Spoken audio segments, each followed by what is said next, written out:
It's Saturday. You're watching Weekends with Kasparian and Nando Vila. Nando, what's up? How's it going? I'm doing well. I'm in a new place, but this is an undisclosed location. I'm not going to tell anyone. You move more than anyone I know. You do two things more than anyone I know. Attend weddings, although during COVID, you've slowed down with that, and also move around. I'm an excellent wedding guest. I don't blame the people who invite me to weddings all the time. I'm an excellent wedding guest. I'm very generous.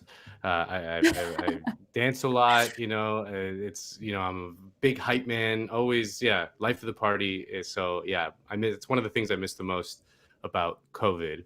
No, I'm moving around. My life is pretty hectic right now, but I hope to be settling down very, very soon.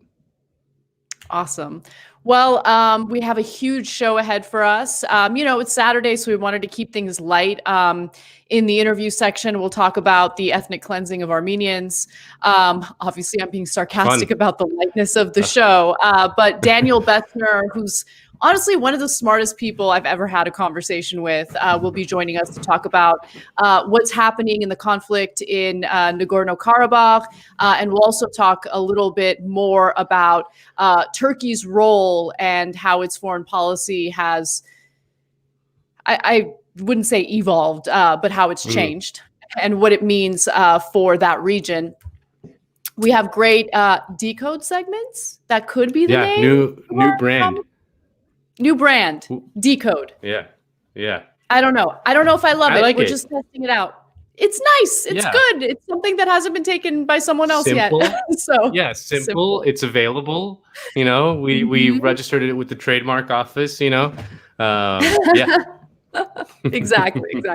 Well, we have a great decode segment, and then later our SALT segment. Of course, we'll touch on some of the ridiculous things being said by liberals in mainstream media, particularly when it has to do with some pretty astonishing developments about Donald Trump's contraction of COVID-19. Who would have thought he would ever test positive for this virus? I mean, he never wears masks. He's constantly, in tight quarters with a lot of other people who don't wear masks. So it didn't surprise me. But there is a pretty crazy update to that story as well. But before we get to all of that, let's start with our banter because I came across something on Twitter yesterday and I want to get your thoughts, Nando. Yeah. So Twitter is the place people go to make death threats. That's what Twitter is known for. Yeah. That is what you get it all the time. All the time, all day, every day since its inception. It's 86% of what you see on Twitter. However, following news that Donald Trump tested positive for COVID-19, and of course the subsequent happy tweets that followed that news, Twitter released this statement. Tweets that wish or hope for death, serious bodily harm, or fatal disease against anyone are not allowed and will need to be removed. This does not automatically mean suspension. And that was a quote tweet that included Jason Kobler's tweet that said, Twitter says it will suspend people who tweet that they hope Trump dies. Facebook will let you wish death upon Trump as long as you don't tag him. I mean, Facebook allows everything. So, yeah. Not just that, but I just love the little, well, of course. I mean, if you tag him though, then poor guy, he might see it and he might think, poor Trump, he might get a little notification on his little Facebook thing in the top right corner and be like, oh my God, these people, they want me dead. They want me dead. Maybe if we don't tag him, he'll never see it. I mean, it really is amazing. Yes. And look, would I prefer that people don't issue death threats or wishes of death upon other people? Sure. Yeah. But I mean, the fact that Twitter came out with this statement now is laughable, considering people have been critical of Twitter's lack of action when it comes to targeted harassment and all sorts of stuff that people deal with. I've been dealing with it forever, right? And I don't know what the answer is because I don't want the platform to be overly censored. And I do see that they don't really apply their policies evenly, right? Yeah. So that's an issue. And Daniel Kibblesmith tweeted in response to Twitter's statement, a quote tweet that had this Washington Post article, analysis, Trump retweets a video saying the only good Democrat is a dead Democrat. And Daniel Kibblesmith is like, well, what happened I mean, now? again, like so many things in our politics, and you're gonna get into it in your decode segment. We're probably gonna get into it in the salt segment. The kind of imbalance that exists in which, you know, the right can weaponize, can do all of the insane shit that it does. It could, you know, like the president of the United States retweeting something like the only good Democrat is a Democrat. But then as soon as like the lightest insult comes their way from even like the most loser liberal, they go apoplectic and lose their minds completely. And the sort of guardians of our institutions always grant them that in good faith. Like they always think that they're doing this in good faith, and it's like, no, they're not. Like always assume bad faith, especially online, especially from the right. You know, like it's the fact that anyone takes it seriously it's an absolute joke, you know, but they get like extremely offended while then, you know, saying things like, I don't know, like Hillary Clinton is a literal demon who came out from the ground and has horns and smells like sulfur, you know? And that's okay. It's crazy. Yeah. And Donald Trump himself, I mean, when it comes to, let's compare apples to apples, oranges to oranges. During the Ebola outbreak, which, by the way, luckily the United States didn't have like a widespread Ebola outbreak, but there were worries that it could spread here. And to be quite honest with you, for all the criticism that I have for the Obama administration, they did a pretty good job in ensuring that there wasn't an Ebola outbreak here in the United States. With that said, at the time in 2014, Donald Trump tweeted this: President Obama has a personal responsibility to visit and embrace all people in the U.S. who contract Ebola. Yeah, so you're right. The bad faith point is devastating and absolutely correct. And I think part of the problem is that liberals want to, like, you know, fly this flag of civility. I mean, Hillary Clinton campaigned on it. When they go low, we go high. No, how about we don't go high? How about we get a little more, I don't know, Machiavellian in our response to things and do exactly what Republicans would do if the shoe were on the other foot. I mean, I'm going to talk about this in greater detail during my segment. But my point here is this is an opportunity to point to how much of an absolute failure Donald Trump has been in not only governing the country, but keeping his own White House safe. Oh, we're not allowed. Oh, is that offensive? Are we offending the right wing? Oh my God. Yeah. I was about to like go off on a, foul rant there, but you get what I'm saying? Okay. Like I'm not buying it. Sorry. Yeah. And again, it's not that, I mean, there's a certain subset of liberals who say that you needed to use the exact same tactics. And it's not necessarily like that kind of, that simple. Like there was I remember like, was it David Brock who wanted to create the Breitbart of the left or whatever, you know, like, and you don't have to do the exact same thing they do, just in the inverse. You have to understand their motivations, and you cannot grant them good faith and then respond accordingly. Right. Like if you don't have to do the exact same thing, you can do something different, but never granting them the premise of the whole thing, because they don't care. There isn't, again, we talk about this a lot. Like liberals are obsessed with the magical reasonableness referee that exists in the sky, who is like adjudicating reasonable points to either side. And that person doesn't exist. There is no reasonable referee in the sky, you know? So don't try to play to that guy. No one cares. Like voters don't care. That person doesn't exist. You will never get rewarded. You'll never get the brownie points. So just accept that and then act accordingly. It doesn't mean you have to like debase yourself like to the level that some like insane right winger would, but there's other things that you can do. It's not an either or proposition. Yeah, you're absolutely right. And it really is about framing. So I do think that if Obama contracted a lethal virus, the right would celebrate it. They would hope for 100%. His death. And I'm not saying that, the left or liberals need to be doing that. But what I am arguing is this is the perfect opportunity to make a well-constructed point about how Donald Trump is not only a threat to the country, he's a threat to himself. He's a threat to his own administration. That is a good point to make. And anyone who gets offended by that can kick rocks. Yeah. I don't really care. Yeah, and also someone who just doesn't realize that it's all kind of funny, and you can't even laugh. This is the president of the United States. You may not respect the man, but you must respect the office. Like, no, it's funny. It's funny. Like Trump infecting like literally everyone around him is actually kind of funny, So, so yeah, should I do the Verso read? Let's do it. On that note. All right. Well, guys, it's a new month and we have new Verso Book Club selections. Join the Verso Book Club and get every new ebook that Verso publishes each month, as well as 1 to 3 books in the mail. All Verso Book Club members will also get 50% off all books for as long as you are a subscriber. To celebrate 50 years of radical publishing, each member tier is 50% off your first 3 months. The reader tier is only $5 a month and includes all of our ebooks. The Comrade tier is $20 a month, and if you join in October, you'll get the Verso Book of Feminism, Revolutionary Words from Our Millennia of Rebellion, edited by Jesse Kindig. A Kick in the Belly, Women, Slavery, and Resistance by Stella Dadzi. An Event, Perhaps, a biography of Jacques Derrida by Peter Salmon. A new edition of The Politics of Friendship by Jacques Derrida. Wow, he's in it twice.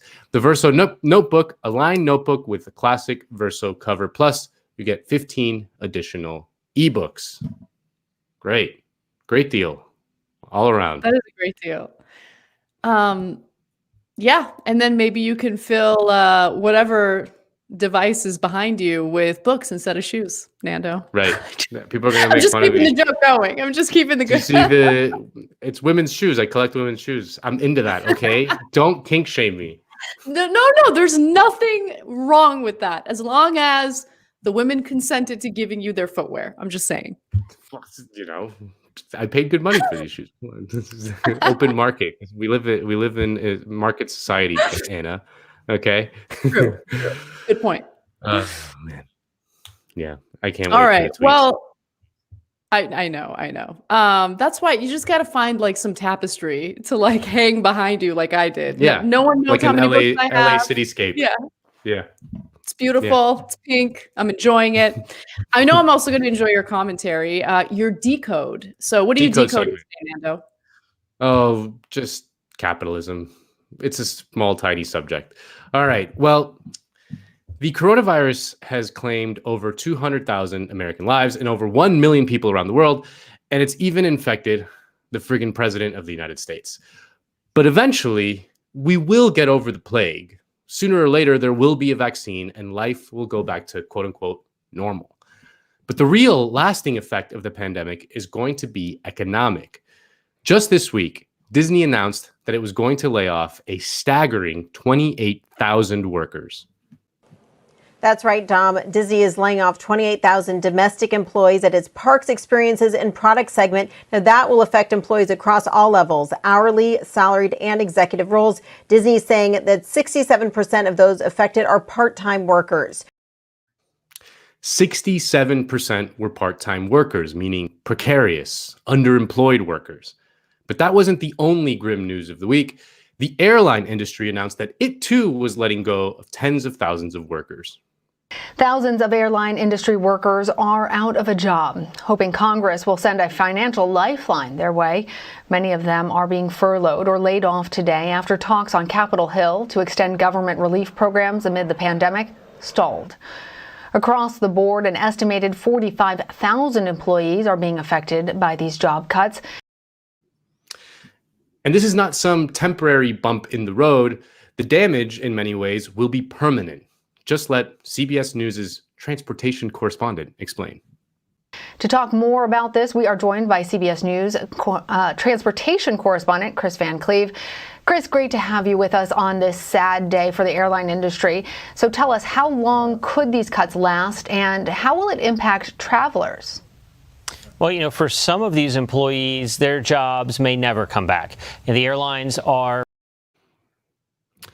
Yeah, I had no idea you could be a transportation correspondent, but that sounds fun. Anyway, you would think that the devastation would worry the investor class. I mean, at the end of the day, someone has to buy their shit, and if no one has a job, well, no one can buy shit. So you would think. But no, take a look at this investor woman's reaction to the Disney news on CNBC.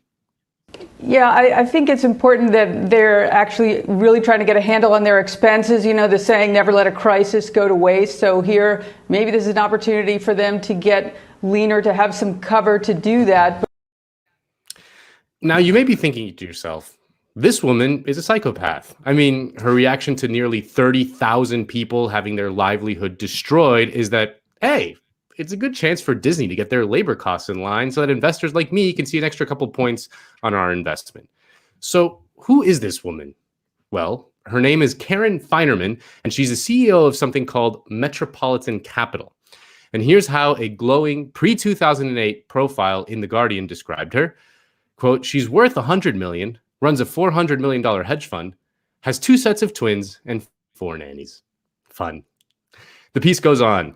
Karen Finerman of Metropolitan Capital in New York is actually willing to crack open the secretive, testosterone-rich world of the hedge fund manager. She has decided to go against the prevailing ethos, keep your head down, don't get a profile, and make a virtue of her pioneering status as one of the first women to run a hedge fund. Oh, I get it. So she's just a girl boss. Yeah, sure. Celebrating the fact that tens of thousands of people are now wondering how they'll make rent this month while she counts her millions and barks orders at her 4 nannies. But, you know, she's just leaning in, I guess. But seriously, the news coming out of Disney and the airline industry validates a Washington Post analysis that said the economic collapse has sparked by the pandemic is triggering the most unequal recession in modern U.S. history, delivering a mild setback for those at or near the top, and a depression-like blow for those at the bottom. The Post continues, at the height of the coronavirus crisis, low-wage jobs were lost at about 8 times the rate of high-wage ones. The devastation was deepest amongst the lowest paid, but middle-class jobs were not spared. A clear trend emerged. The less workers earned at their job, the more likely they were to lose it as businesses across the country closed. By the end of the summer, the downturn was largely over for the wealthy. White-collar jobs had mostly rebounded, along with home values and stock prices. The shift to remote work strongly favored more educated workers, with as many as 6 in 10 college-educated employees from working from home at the outset of the crisis, compared to about 1 in 7 who have only high school diplomas. And this, of course, is a political choice. People bemoan the lack of the gridlock in the American political system, and rightly so. But when it came time to bail out investors, Congress passed a law called the CARES Act in about 15 minutes. So the House is clearly passing this unprecedented $2.2 trillion bill today. Matt, what are your concerns? Well, I mean, it's not really a $2 trillion bill. It's more like a $6 to $10 trillion bill.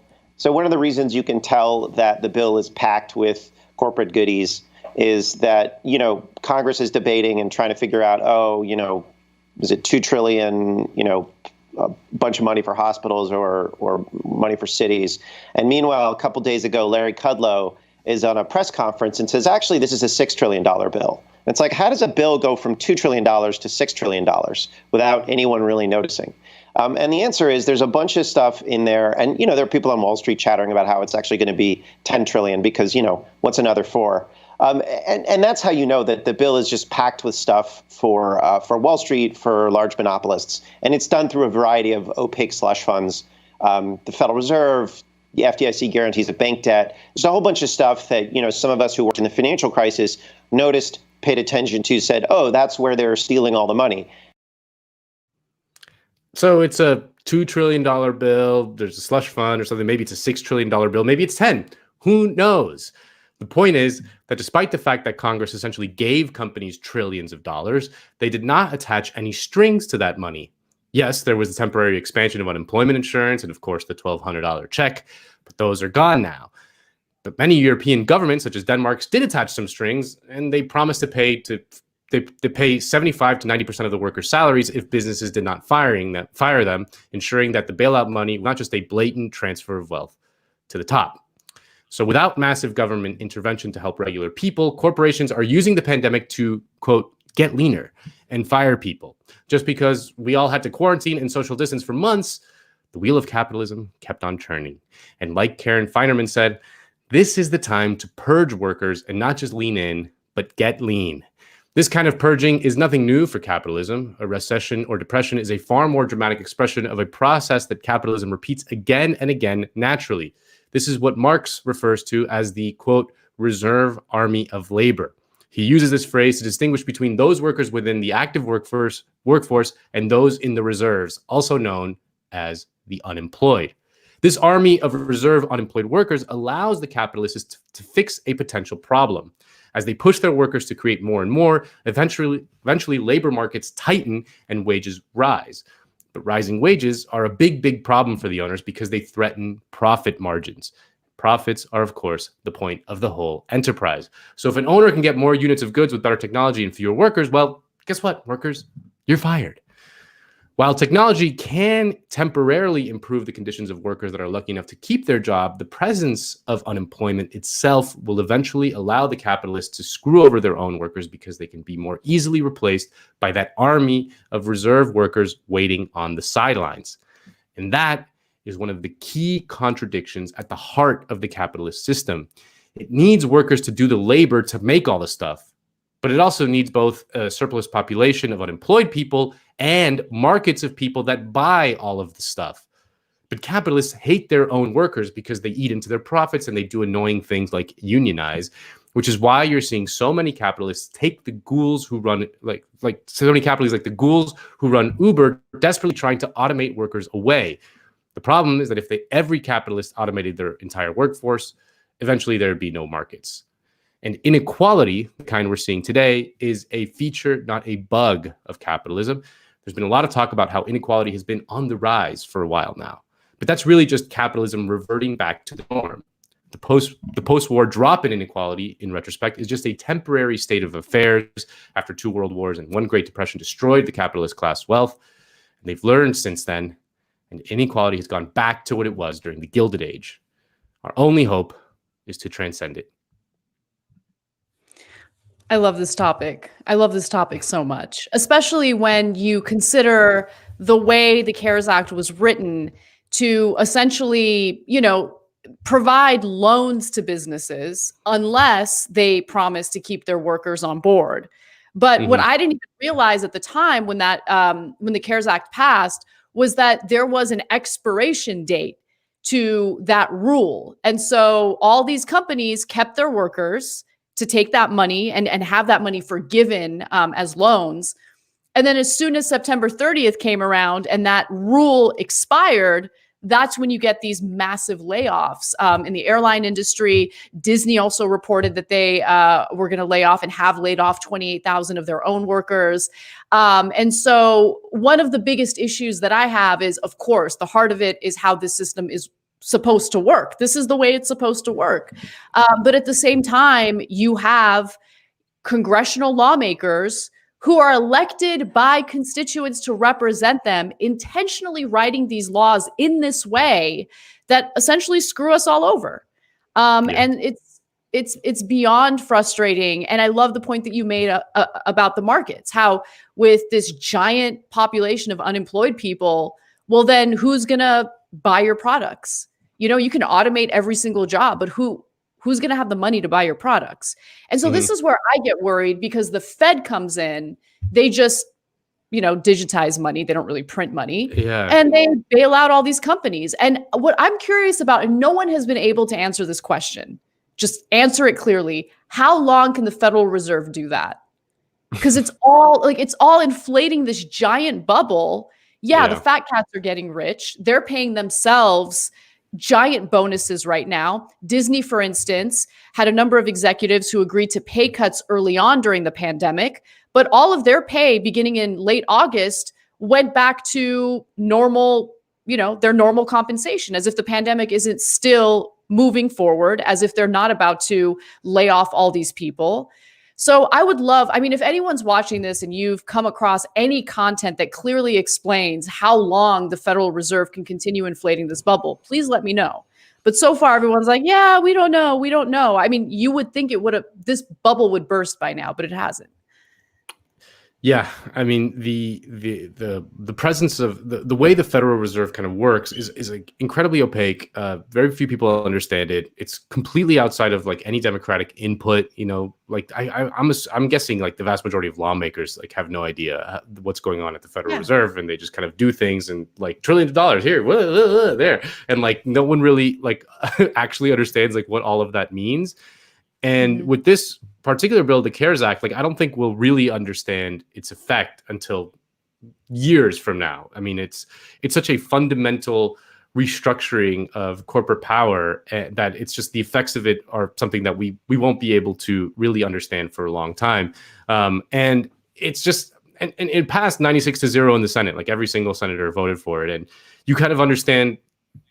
I sympathize with that because at the end of the day, like they needed to do something to help people. Like this thing was going to collapse. Like everyone was like walking off toward the ledge, and the corporate class, the sort of capitalist owners of everything in the society, basically were able to hold a gun to everyone's head and be like, yeah, just give us trillions of dollars, and we'll allow little crumbs here for you regular people. And like, you know, it just shows like how captured the system is. And if you zoom out even further, like you look, I mean, and I get the feeling that it's basically like they're looting the safe while like the whole building is burning, right? Like that. Yeah. You know, don't let a good crisis go to waste, Nando. Don't let a good crisis go to waste. But I think that there's this feeling that, you know, and you're seeing it now with all like the sort of new aggression towards China, that China was when it opened up its market to American capitalists, like that kind of sustained the system for a while, because like the market in the United States was like going to decline eventually as declining wages, right? But like China was like this growing new thing, and like all of a sudden we had access to like all these billions of people, and their incomes were rising. So like great, you know, new markets for American capitalists. Like you're seeing this like with Hollywood and the NBA. Like China is like their biggest market right now, and like they need it. They need those access to these new markets. But like eventually, like that's going to dry up. You know, because for a million reasons, but like the Chinese government is wise to what's going on, and like eventually they're gonna like, you know, and they're starting to do that, which is why people here are having a freak out. But like, so where are they gonna go next? Like there are there's no new markets to conquer, and so eventually like they just have to, I don't know, like rob the safe while the building's burning. Like they just take everything in the short run and then live to see another day. I don't know, like in the long run we're all dead. Like the Keynes quote.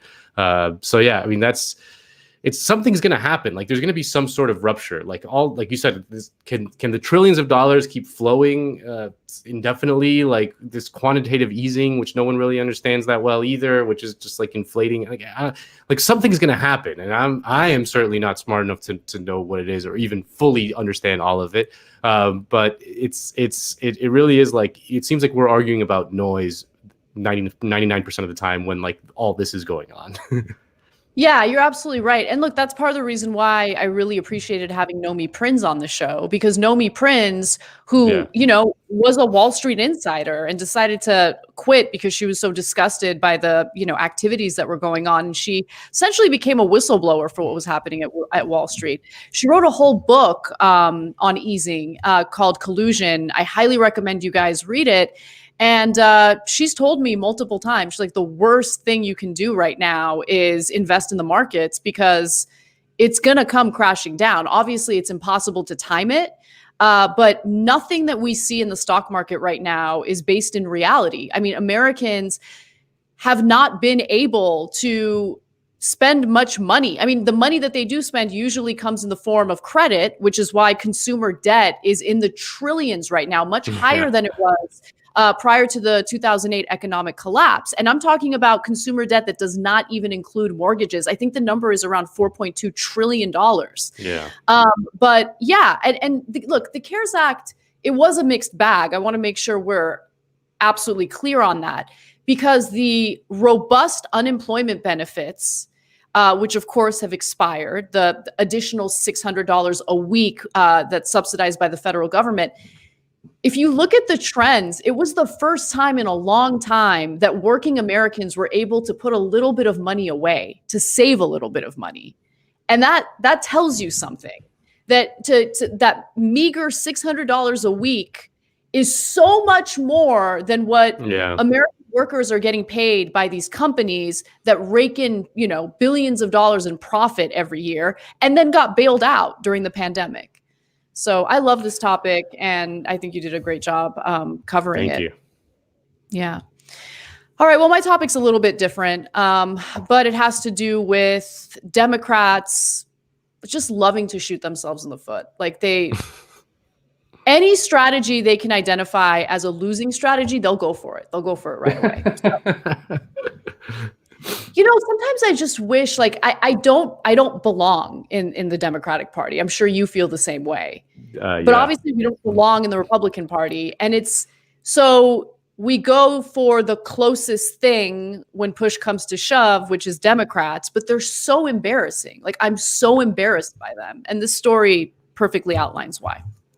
So early Friday morning, as most Americans were learning about Donald Trump's positive coronavirus test for the first time, and before Joe Biden had an opportunity to do or say a damn thing about that diagnosis, Fox and Friends was already attacking him.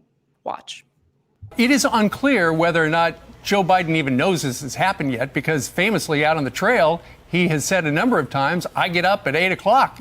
You got to wonder whether or not his aides woke him up early to tell him the news.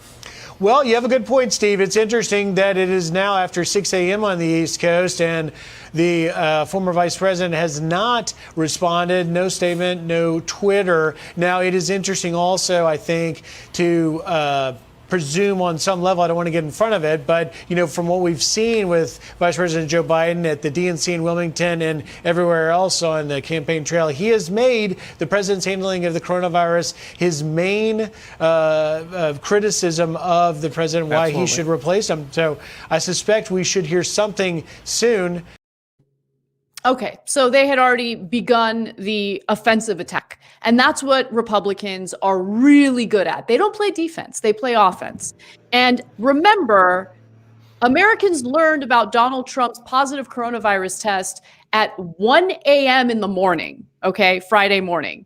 And so at 6 a.m., Fox and Friends is already like, oh, what's going on? What's going on? Why hasn't Biden said anything yet? Has he said anything? He hasn't said anything yet. Oh, you know what? This is the heart of his campaign, attacking Trump over his handling of coronavirus. Let's see what he's going to do. It would be really wrong for him to keep, playing negative ads or campaigning negatively against Trump when, oh, poor Trump, he's gotten sick. We can't do that. We must be civil. And what drives me crazy is that Democrats, because they're so fearful of right-wingers of all people attacking them, fold immediately. So it was a brilliant strategic move by Fox, because here's what Fox understands, and here's what everyone understands, to be quite honest with you. Joe Biden doesn't have an inspiring campaign. Joe Biden has uttered the words, nothing will fundamentally change. Joe Biden has only relied on how he's the good guy, Trump's the bad guy. And you want to know how I know that Fox is completely aware of this strategy and how they're going to use it against him now that Donald Trump has tested positive for COVID? Well, take a look at this exchange on Fox and Friends, same morning. But I think that you should not forget that a lot of this is the result of an enthusiasm gap among the different voters. It's not that Biden voters don't have enthusiasm. It's just that it's mostly based around their hatred for Donald Trump, not about actual like of their candidate. Whereas for Trump voters, there really is this genuine excitement and enthusiasm and a desire to come out and show support. And so that will continue. So she's right. There is an enthusiasm gap. And so if Biden isn't campaigning on how terrible Trump is, what does he have left? And by the way, is Biden going to fold? Is he going to fall for this offensive attack by Fox and other right wingers? And the truth is, the answer is, yeah, it totally worked. So Jonathan Martin from New York Times reported midday on Friday, Joe Biden is taking down his negative ads, going all positive per source familiar. Great. Decision was made before White House put out word was going to Walter Reed. Now, of course, this story about Donald Trump's coronavirus diagnosis has certainly evolved. First, we heard that he was going to receive treatment in the White House. Then it appeared that his condition was worsening, and he was then airlifted to Walter Reed. First, we heard that he had no symptoms, mild symptoms, no fever, low fever. Then all of a sudden, we hear that he actually has a moderate fever. And then, by the way, breaking news this morning is that Donald Trump's own doctor reported that he had known about his positive COVID test for 72 hours, meaning he knew as early as Wednesday that he had tested positive for coronavirus. More on that later. But for Joe Biden to decide to now abandon the heart of what his whole campaign strategy has been really leaves a giant question mark in my mind. What is he going to do? And why would he make this decision, even if we know that the right's going to attack him no matter what, regardless of what he does? So why not use this opportunity to really lean in to what your campaign strategy was? This is the perfect opportunity to point to the fact that Donald Trump has failed to govern and lead this country appropriately during a pandemic. More than 200,000 Americans are dead as a result of that. Donald Trump is so incompetent and so much of a narcissist that he's not even able to keep himself safe from this virus or members of his own White House safe from this virus. I think that that's valuable campaign material to use. Again, especially if you've decided that you're going to abandon policy, you're going to abandon the left with your campaign and focus solely on how awful Donald Trump is. And by the way, the right wing has no leg to stand on. Donald Trump tweeted in 2014 that he hoped that Obama embraced people during the Ebola pandemic, essentially saying that he hopes that Obama gets Ebola. There it is. President Obama has a personal responsibility to visit and embrace all people in the U.S. who contract Ebola. That's what he tweeted in October of 2014.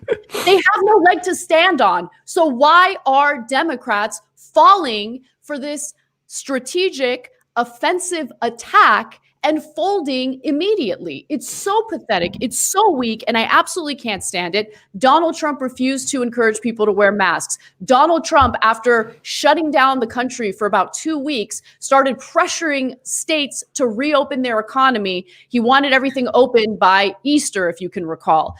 Donald Trump wanted schools to open prematurely. He did not encourage social distancing. He held several super spreader events. This is material that Biden should use against Trump. I don't care that Donald Trump contracted the virus. He's going to get the best care. I don't know what the outcome will be, but I suspect he's going to be fine. At least that's how I feel. If he's not, I guess it is what it is, as Donald Trump said during an interview with Axios. So there is a clear path for Biden to both look compassionate, but also have a winning message. The only problem is he has rejected that strategy, even though it is clearly the best strategy. He could talk about Medicare for all, especially at a time where tens of millions of Americans lost their jobs during the pandemic and also lost their employer-provided health insurance that comes along with that. But he won't do it. He could also talk about a jobs guarantee through the Green New Deal. So many people are unemployed. More and more people are getting laid off now in the airline industry, in hospitality. Disney announced 28,000 people getting laid off. So a guaranteed jobs policy through the Green New Deal seems pretty sweet.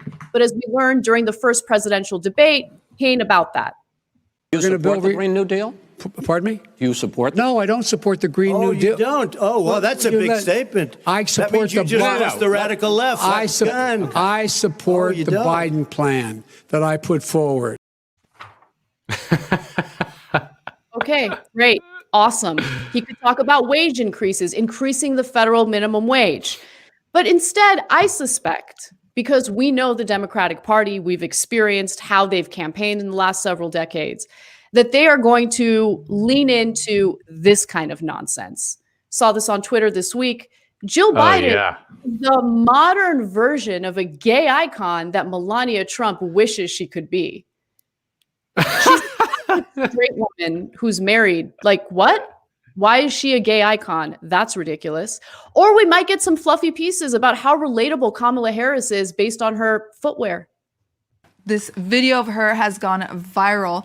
As we can see, the vice presidential candidate was stepping off the plane wearing these shoes, and it's gone viral on social media. The Washington Post has praised this wardrobe choice, saying that it is by Tuesday morning, videos by the two reporters who witnessed her arrival had been viewed nearly by 8 million people on Twitter. So, you know, if you're about to get evicted or if you're having trouble feeding your family because of the economic destruction that Americans are feeling right now as a result of congressional lawmakers abandoning them during this pandemic, I mean, at least you know that Kamala Harris has good taste in footwear. That'll keep me full. You know, that'll keep our kids nice and satisfied when they're starving. Awesome. And in times like this, when I'm quite honestly angry, frustrated, and feeling discouraged, I like to rely on the words of someone who inspires me and inspired one of the original hosts of the show, Michael Brooks. Here's Cornell West talking about what we need in this country, what we need to focus on, and what we need to do to avoid spectacle. It's another way of saying that I am who I am because somebody loved me. Somebody cared for me. Somebody attended to me. And for me, that is at the core of paideia, of deep education. The formation of attention, to use the wonderful language of Simone Weil. How do we engage in attending to the things that matter? Not image, not spectacle, not money, position, title, but of courage, compassion, service to others. I love that speech. I love pretty much everything Cornell West has to say, but I do want to leave this segment with one more video featuring Dr. West, because during the Democratic National Convention, you know, there was, I'm going to admit, an incredibly sweet moment featuring a young boy who suffers from a stutter. As we all know, Joe Biden also suffered from a stutter. And so having someone in a leadership position who can talk to these issues means a lot to that little boy. But the way that Cornell West responded to that moment during the DNC, although it might seem harsh to some, is incredibly important because it shifts the focus away from spectacle and toward the issues that have been harming not only Americans, but civilians, people around the world. So take a look at that. About a few months ago, I met him in New Hampshire. He told me that we were members of the same club. We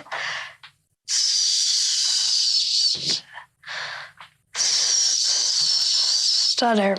It was really amazing to hear that someone like me became vice president. The mass incarceration regime, you had a whole lot of precious folk who went to jail who stuttered because of Biden. You got a whole lot of folks who stuttered in Iraq who were killed because of Biden's support. We have to be honest about those issues that relate to the soul of America. You can't have a soul with massive militarism. You can't have a soul with massive Wall Street greed. These are fundamental issues. These are fundamental issues. And those are the fundamental issues that Biden could focus on. Those are the fundamental issues that are winning issues, substantive issues that could make him appear compassionate, yes, even toward people like Donald Trump, while also providing an incredibly inspiring message that resonates with people across the board.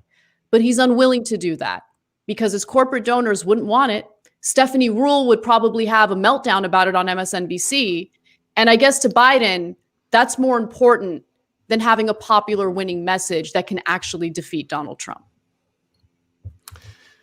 Yeah, I mean, but at least Kamala wears Chuck Taylors. She also wore like Timberlands, and that was like a Yas Queen moment. Yeah, I know. That'll that'll solve it all. I mean, our guest Daniel Bessner, a lot of his studies, academic studies, are on how dominant liberals were in the sort of mid 20th century, right? That like in his specific realm was in foreign policy, but this was in every aspect of American life. Like liberalism was dominant basically after the New Deal through the election of Reagan in 1980, and like even Republican presidents like Eisenhower like bought into the New Deal. So did Richard Nixon, who did all kinds of government reforms that would now be seen as kind of crazy radical left, like created the EPA and like did détente with China and all that stuff, and the Soviet Union, the destruction of liberalism by Reagan and others was so thorough and so complete that the path to political power for Democrats was to try to outflank Republicans on the right. I mean, this was true of someone like Joe Biden. I mean, that's how he made his political career in the 1970s, by basically trying to just become right wing and just punch left, right? This was true of his support for his opposition to busing, his attempt to outflank Republicans on the right on criminal justice issues and things like that. And what you're seeing now, I think the reason why so many people are so frustrated by our politics is because there is a sense that era of dominance, the sort of right-wing hegemonic era of dominance, is cracking. Like, you see cracks in the foundation. You sense that it's weak, and something can be achieved if we just kind of smash right through it. Like, a new kind of hegemon can arise. Yet the Democratic Party, which is the only vehicle with which we can meaningfully smash that right-wing consensus, is still stuck in that old mindset, right? The old mindset that says, like, we basically have to be Republicans in everything, in literally everything. And that's our path to political power. Like, we have to sister soldier moment every single time. Like, a sister soldier moment is the best thing you do. Like, that was Biden. That Biden coming out against the Green New Deal was his, like, quote unquote attempt at a sister soldier moment, right? And that's just hardwired into his brain. And that's what's so frustrating about this current moment. It's like we sense that something can be achieved, yet the people that are doing that in our name are incapable of achieving it. Yeah, and as I mentioned in that segment, there's just like this emphasis on the spectacle. There's this emphasis on identity-related stuff, but on a very superficial level. And it's transparent that they can't even be consistent in committing to that, because I mean, they didn't even have Julian Castro speak at the Democratic National Convention. How are you guys going to pretend like you have like the moral high ground when it comes to identity related issues, when you guys snub one of your own, especially when you're campaigning against a president who started his initial run with anti-Mexican messaging, But don't worry, some random publication has decided that Joe Biden's wife is an icon. Queer icon. She's queer. She's okay. She's what? Yeah. What? That was one of the strangest, most random things. Like, in what universe is Dr. Joe Biden some sort of gay icon? I don't know. It's like the most insane. It's insane. And look, can anyone be like, can I be a gay icon? I want to be a gay icon. What do I have to do?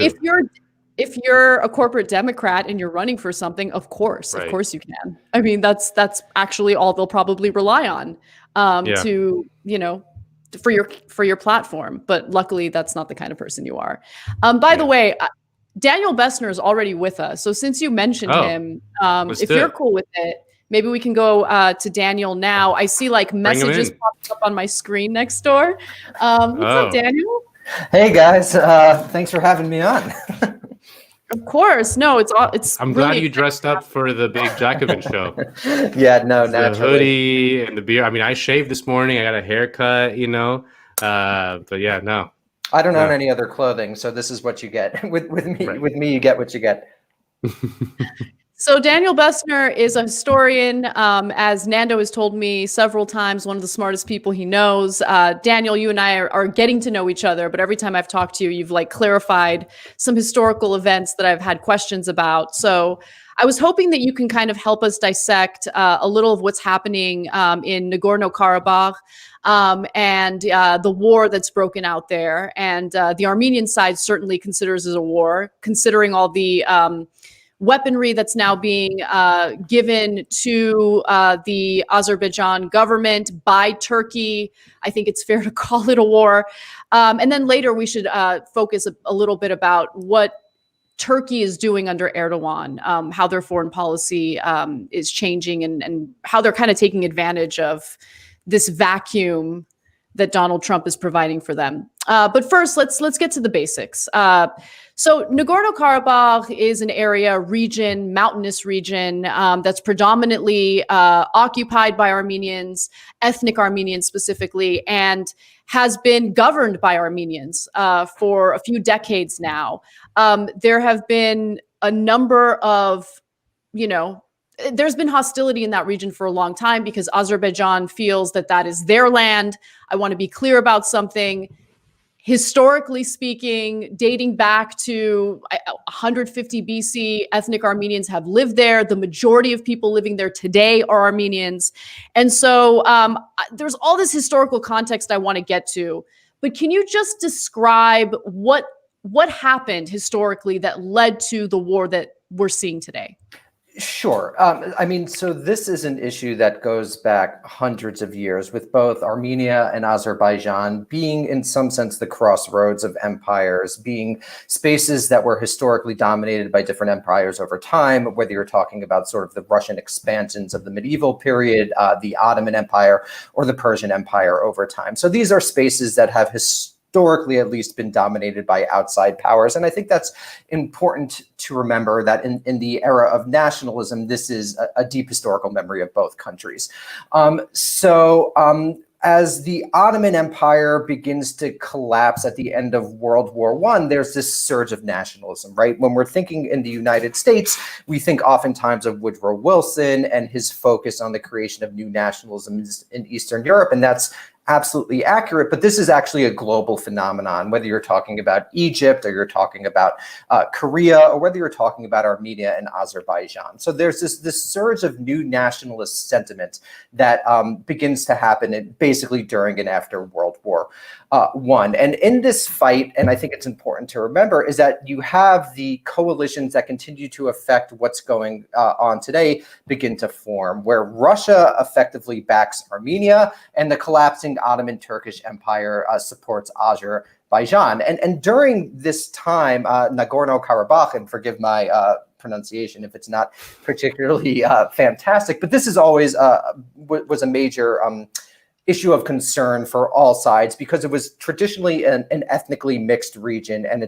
it's a mountainous region that's not so easy to control as mountainous regions generally are. And you could think on the border of Pakistan or Afghanistan, where the Pashtuns are. And so you see a lot of these issues occurring throughout roughly Central Asia or Southwest Asia. And I think that's really important. So what happens is that the Soviet Union, of course, eventually takes over or asserts political control over both territories, I believe in the early 1920s. And then what Stalin does very early on, I believe in 1921 or 1922, I think early 1920s, is that he actually gives the 1920s. I'm sorry? Yeah, get your facts straight. Yeah, you're right. You're right. It's the early 1920s. Yeah, early 1920s, I believe 21. So he actually gives Nagorno-Karabakh to Azerbaijan. And then in a few years after that, it's actually carved out into what's essentially an autonomous region, an independent region, which is something that the Soviets are experimenting with in their early 1920s. There was actually discussion, for example, of creating an autonomous Jewish state. There were different Zionisms that weren't necessarily focused on Israel, and these are sorts of the experiments that are happening. But when Stalin creates this autonomous region, he creates a border zone where it makes the overwhelming majority of the population Armenian. But I think Azeris also think they have control of it. So this is like sowing the seeds of what's going to come to fruition 100 years later.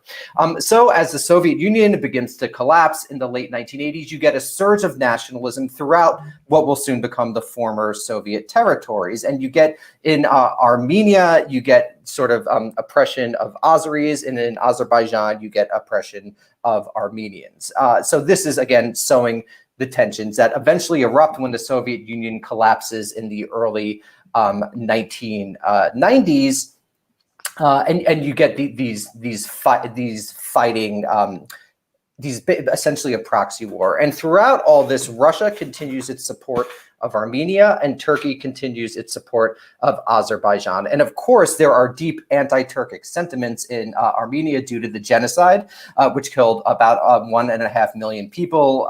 Which killed about 300,000 people, I believe it is. 1.5 million people, and also deracinated many, many more. So Armenia begins to associate the Azeris as sort of Turks, in a sense, that they're viewed as sort of aligned with the Turks. And of course, it's important to emphasize that the Azeris and the Turks are actually different in terms of their Islamic heritage, right? The Azeris are Shiites and the Turks are Sunni. But in the sort of the Armenian mind, they're very much aligned. And I think that that's actually true. And so there's a war in the early 1990s, and it basically focuses essentially on over Nagorno-Karabakh, right? So, guys, is everything clear? This is very. You got no. I think this is this is incredibly helpful.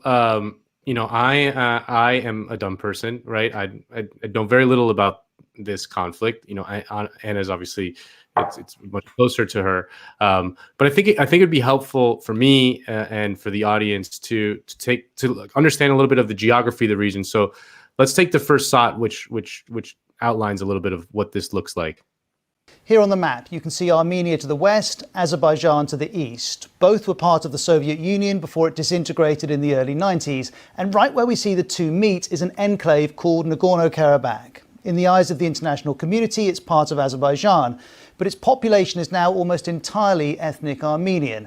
In the late 80s and early 90s, Armenia and Azerbaijan fought a war over Nagorno-Karabakh. And despite the UN calling on Armenia to withdraw its troops, by 1994, Azerbaijan had lost. Nagorno-Karabakh declared independence and became part of Armenia in all but name. Right. Okay. Yeah, so I want to actually jump in at that point, okay? Because what I'm having a difficult time understanding is, okay, so Stalin comes in, he gets to decide that there's this autonomous region that belongs to Armenians. But what we're hearing today over and over again is that, no, international community recognizes this land as Azerbaijan's land, and it is what it is. And, let's just completely ignore the ethnic cleansing that took place. Let's completely ignore the fact that in the 1990s, well, before the 1990s, in 1988, this autonomous region voted overwhelmingly to join the country of Armenia. Right. And of course, Azerbaijan says, no, we don't want that. We disagree with it. Azerbaijan, by the way, wasn't a country until 1918. With the help of the Turkish government, they slaughtered the people of Baku, which is now the capital of Azerbaijan. Right. And so the Armenians in this little sliver of land in this area want the right to self-determination. Again, they vote overwhelmingly to join Armenia and be part of Armenia as a country. And Azerbaijan doesn't like that. So more fighting, more war breaks out. And then you fast forward to the 1990s and Armenians win. They win, of course, with the help of Russia, but they're able to ward off the aggression by Azerbaijan and maintain that land as a land that is autonomous and that Armenia governs, that Armenians govern. And so how did it come to be that the international community decided, like, no, this area that's overwhelmingly populated by Armenians, governed by Armenians, actually belongs to Azerbaijan? How did that happen? Right. So there's a big push after the Cold War not to change national borders.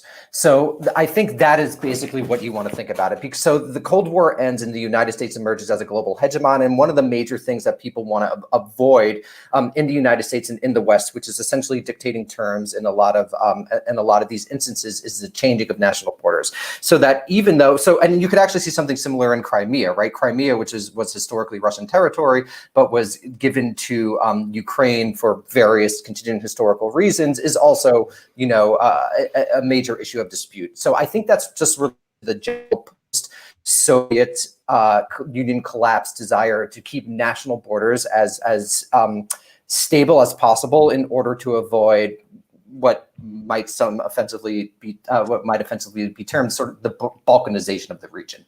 So I think that is a major reason why this is such a major issue. And then, of course, there are just parochial national interests. Like Turkey receives an enormous amount of its natural gas and oil supplies from Azerbaijan.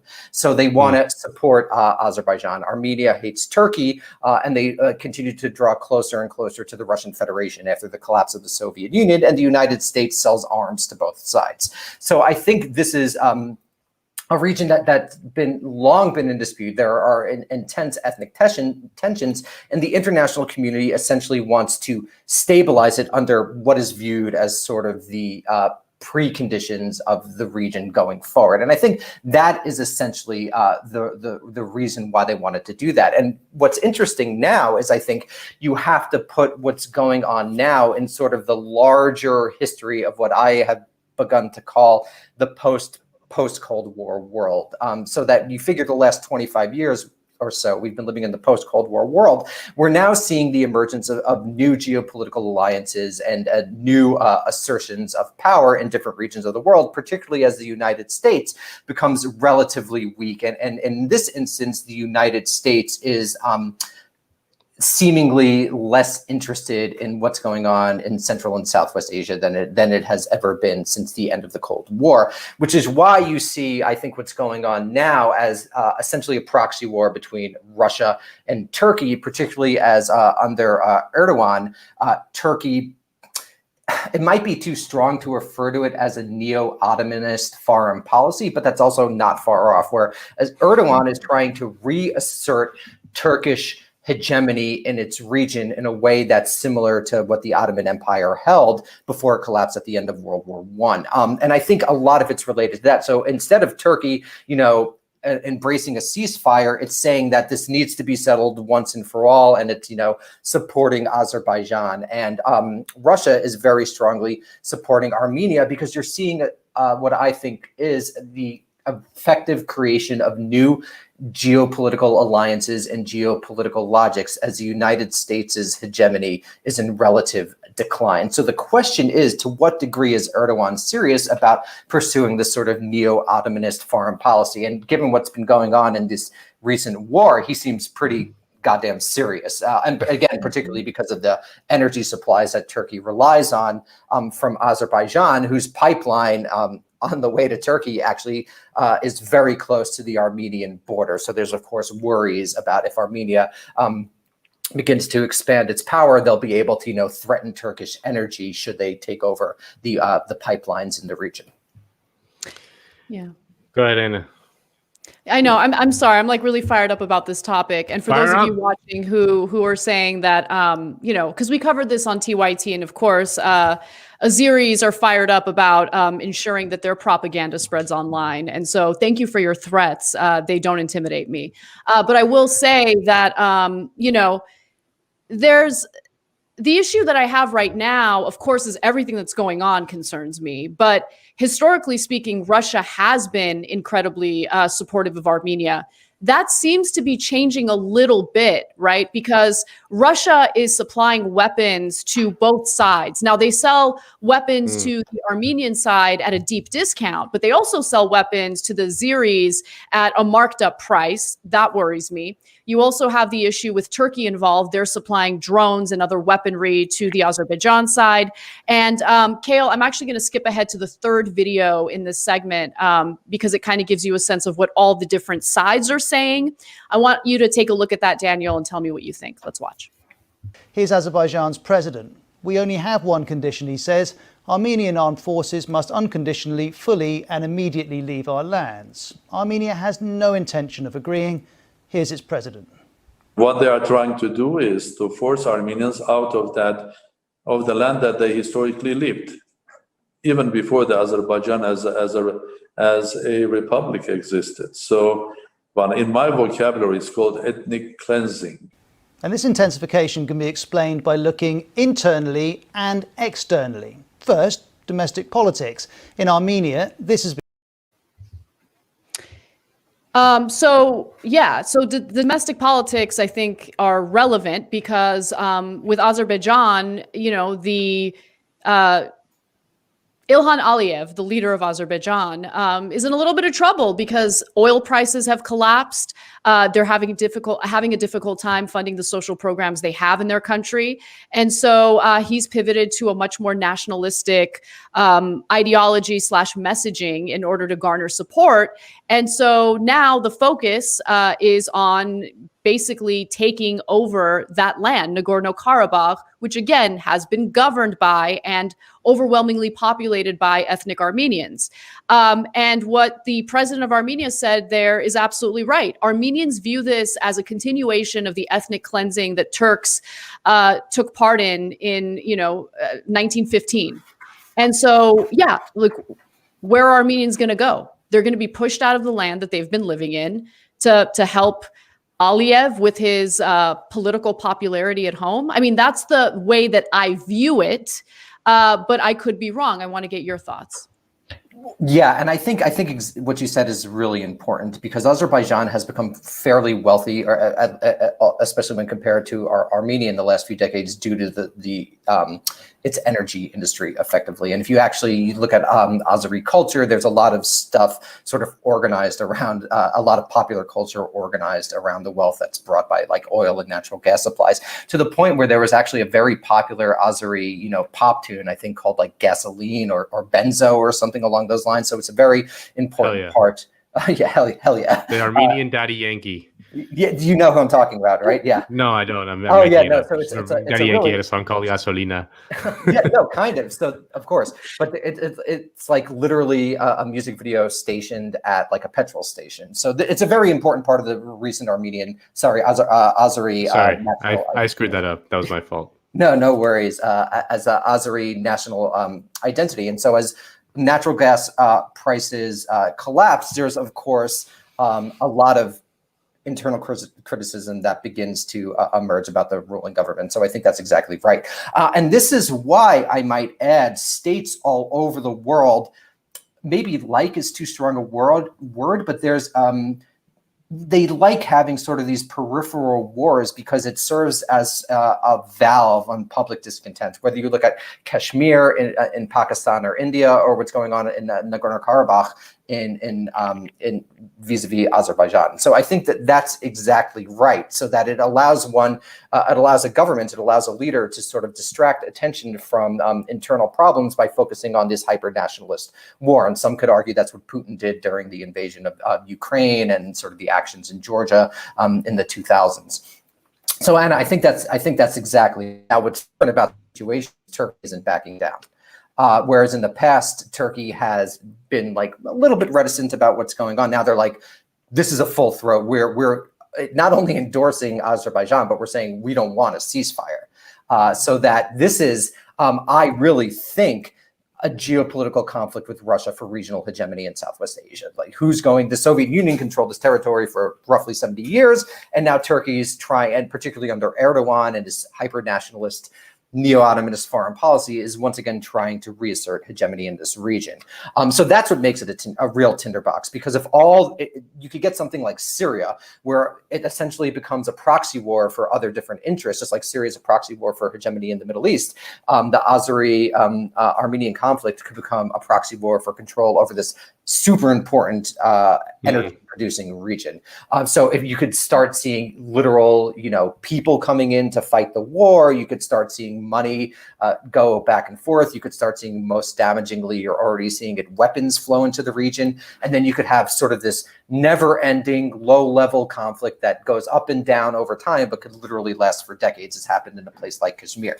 And this, I just want to add, is why I think after the end of the Cold War, you didn't get people trying to get the territory back to Armenia, because they wanted to just have these stabilized borders, this new world order, which was obviously naive in retrospect, but this was the goal. And what we're seeing right now, and this is why I'm calling it the post-Cold War order, the collapse of these sorts of regional agreements and regional alignments. And we're going to see more of that going forward as the United States' relative hegemony begins to collapse. And I think this is a harbinger of what you're going to see in places like in the Indo-Pakistan, China region, right? With like disputed territories becoming places where proxy wars are being fought by larger great powers. And of course, it's the local weaker states that suffer, because it's them who are going to be killed, and them in those regions that are going to have the weapons flow into them. It's already happened in places like Western Pakistan, and has happened for decades, and like what would be like Pashtunistan or whatever you'd want to call it. Yeah, I'm struck by what you discussed, the post Cold War world, because toward the end of the Soviet Union, in the West, there was this kind of big push to sort of recognize these nation states, right? Like there was this kind of very simple idea that like, like national self-determination for like Ukraine and these kind of Soviet bloc countries is like this obviously worthwhile thing to do. Like who could be against it, right? But I think that kind of push often unleashes these kind of nationalist forces and sentiments within countries, and sometimes it's like a little messy, right? There's people living. These national borders are not like set in stone from the beginning of time. They're kind of created pretty much ad hoc throughout history, and sometimes people get trapped on one side of the line and then the other side of the line. And when you kind of flare up these nationalist tendencies, the situation can get quite violent, and this happens like all over the world. You can count too many examples to count, right? But so what is the post Cold? What is the theory around the post Cold War world? Like what is the kind of impetus behind it, and what is it? How's it going to shake out? How's it going to shake out? Not how's it going to shake out, but like, you know what I mean? Like what are the conflicts at play? No, I think that's right. And just before I get to that, I think this is something you also see typically with mountainous regions, which are often ethnically mixed and are often very difficult to control. I mean, you see it in the 19th century with the mountainous regions of Italy. If anyone remembers the beginning of Godfather Part 2, right? Like the Don's father was fighting in a mountainous region because you could hide in mountainous regions, like Bin Laden did, for example. So I think these are also like tinderboxes just because of geography. What I would say the post-Cold War is going to be defined by is essentially regional struggles for hegemony between what might be called medium powers. So, for example, as Russia and the United States assert message in the Middle East, I think probably over time less, you're going to see more fighting between Saudi Arabia and Iran. As the United States retreats from Southwest Asia, Central Asia, you're going to see more fighting between Turkey and Russia. As the United States' hegemony in East Asia and South Asia becomes less and less, you're going to see more fighting between India and China, which are potential great powers, which are just not as powerful as the United States. And so I think we're turning to we're entering a strange world where there is still one overwhelming military power, which is the United States. We all know the numbers: 750 military bases, an incredible amount spent on its military. But while at the same time, the government itself of the United States becomes less and less interested in asserting actual hegemony, which leads or provides openings to medium to small great powers to begin to assert themselves in the region. That's what I think we're going to begin to see. And then the question is, to what degree does China, for example, win its struggle with India? To what degree does Turkey win its struggle with Russia? I think that will be played out over the next 10, 20, 30 years. So one thing I wanted to add to what Nando said is, Nando, I think you make a good point, but you do have to kind of look at the situation on a case-by-case basis, because in the situation of Armenians and Nagorno-Karabakh, we're not just simply talking about similar people with similar religions living in the same region. Armenia is specifically a Christian minority surrounded by Muslim enemies. And so that's part of the reason why the people of Nagorno-Karabakh want to be part of Armenia, because again, we're talking about ethnic Armenians who overwhelmingly identify as Christians, and they're being pushed out of the land that they've lived in for centuries, literally centuries. And so that's part of the reason why they want self-determination. They've been brutalized by, Muslim Turks, dating back centuries. So that's part of the problem here. I want to be very clear. I was not suggesting otherwise. I mean, I think that in the sort of the phenomenon I was talking about was like this kind of the sort of 1980s thing where like the existing national boundaries were kind of like set in stone. So like again, like you see situations like Crimea, where like the majority of the people there are Russians, and like they're not necessarily Ukrainians. They don't necessarily like right. But if you took at the existing national boundaries that anti or whatever, like there's this thing called Ukraine, and if you just take the majority of people there, they're like, yeah, sure, we want the Crimea, and if they what I mean, like, so there's like this feeling of like of the existing kind of pre I guess 1991 or whatever national boundaries as these kind of set in stone things that are just like the way they are. I don't know, like there was this feeling that there was like that there wasn't this weird this kind of analysis that sometimes these situations are messier than you can just see like lines on a map. Okay, now I get what you were saying. Okay, I misunderstood what you were saying, but yeah, you're absolutely right about that, which is why I feel a lot of frustration when I see the way Western media covers this story, because they absolutely ignore any and all historical context when discussing this, and they just simply say, well, this region is internationally recognized as Azerbaijan, so let's move on. No, but it's way more complicated than that. And the ramifications of just accepting that and ignoring the fact that area has overwhelmingly voted to join Armenia and is overwhelmingly populated by ethnic Armenians who do identify as Christians, surrounded by Muslim enemies. That's relevant. That's relevant to what's happening in that area right now. And then, I do also want to just quickly talk about, and I think this is a good transition because we should focus on Turkey outside of what it's trying to do to Armenia and Nagorno-Karabakh. But Donald Trump has an incredibly friendly relationship with Erdogan of Turkey. He has business ties to him. Ivanka Trump also has some business dealings with Azerbaijan. And so that's certainly concerning when you look at how these types of conflicts in the past have been negotiated by what's referred to as the Minsk Group. And it's led by France, the United States, and Turkey. Now, the United States played a pretty important role in kind of doing what it could to negotiate ceasefires, negotiate some calmness in that area. Donald Trump, though, is not only a buffoon, but has his own self-interests in mind. He was asked about this conflict, and here's his ridiculous and ignorant answer. And there has been going on the military action in the Karabakh, Azerbaijan, and in where? The Azerbaijan, the Karabakh, and the civilians are killed. And according to the officials from the Azerbaijan, they say the first shoot came from the Armenian. What's your comment on that? So we're looking at it very strongly. It just happened, and I know about it. I learned about it today and yesterday, and we're looking at it very strongly. We have a lot of good relationships in that area. We'll see if we can stop it. Yeah, the good relationship he's referring to is specifically with Erdogan.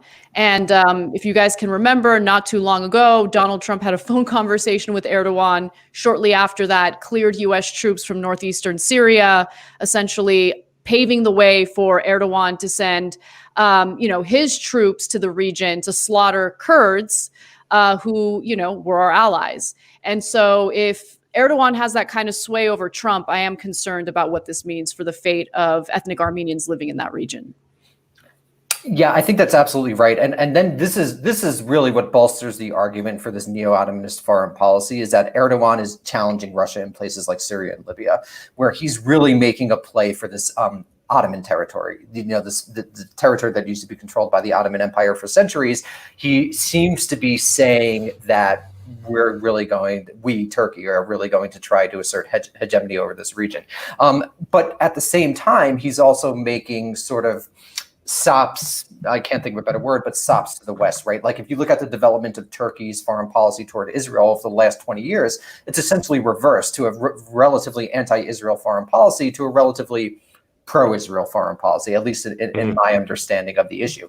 So I think that what Erdogan is trying to do is he's trying to ingratiate himself with Western powers in an attempt to reassert within the actual geopolitical conditions a neo-Ottomanist hegemony over regions in which Turkey historically had significant influence, like, for example, North Africa, like, for example, Southwest Asia. And so then the question is, to what degree is he going to be able to do this? And I think that's really a very open question. And just one final point, you see this also in sort of Turkey's turn away from the EU. If you remember in the 2000s, there was like a very big push for Turkey, within Turkey, for it to become part of the European Union.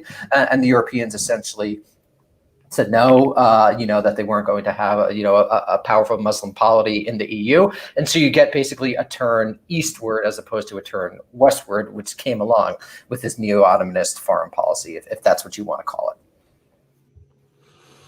it. Jeez. Yeah. Yeah. Erdogan, I mean, maybe Trump was influenced by the flash mobs. I remember when Erdogan hired a bunch of flash mobs in New York. Do you guys remember this story? No. So No. in order to do I guess there was the resolution in Congress to recognize the Armenian genocide, and Erdogan financed like a propaganda campaign in the United States, and part of it was like the Sky writing thing, and also did flash mobs in DC and New York of people like being like, vote no on the it's just so crazy. Yeah, and then we didn't get into even like the fact that the United States sells a lot of things to both Armenia and Azerbaijan, and there's an Armenian lobby in the United States as well, which is constantly disappointed with Congress, not recognizing the Armenian genocide as such, which is, I think it was 2014-ish, 2013 or 2014 was the closest that the United States came to recognizing it, but it eventually didn't. Samantha Power actually writes about this in her book, where Obama was just like, you cannot recognize it, which, is really interesting. Yeah. And not just Obama. I mean, something very similar happened under the Trump administration, where I don't remember if it was the House or the Senate, so I apologize for that. But Donald Trump intervened and told the GOP, under no circumstances should you recognize the Armenian genocide. And it's because of our, this country's, America's, strategic interests in aligning itself with Turkey. But I actually didn't know that the United States was selling weapons to both sides. That's true, really? That's my understanding. Let me check. Yeah, I'm almost positive. Yeah. I mean, I wouldn't be surprised. U.S. sells weapons. If I'm wrong, I apologize, but that's my understanding. No, I know that Russia makes is. Sense. Yeah. Mm-hmm. I thought the U.S. was as well, but I may be wrong on that. I'm not a hyper specialist in this region. Yeah. All right. Should we, Nando? Do you want to move on to SALT? And Daniel, do you want to do SALT with us? Sure. Yes, absolutely. All right, this is a good one. It's fun. You're gonna have a good time, Daniel. I always do with you guys. I know. Okay, well, it's been kind of one of the themes of this show, which is just how absolutely cucked the Democratic Party is in the reaction to Trump testing positive for the coronavirus. The Democrats are basically handing him a huge gift, because I think we've seen now that, after Boris Johnson got the coronavirus and almost died, and Bolsonaro got the coronavirus and was hospitalized and all that stuff, like in both cases, there was a wave of sympathy for them that increased their standing in the polls, their popularity, even though they were like struggling big time before that, and their handling of the rise. Like once they got it, people felt bad for them and started and increased their popularity. So instead of focusing on the fact that Trump's response to the virus has contributed to the death of hundreds of thousands of people, they're actually contributing to this wave of sympathy. I mean, this tweet by Rachel Maddow, I think, was it just described the Democratic response perfectly.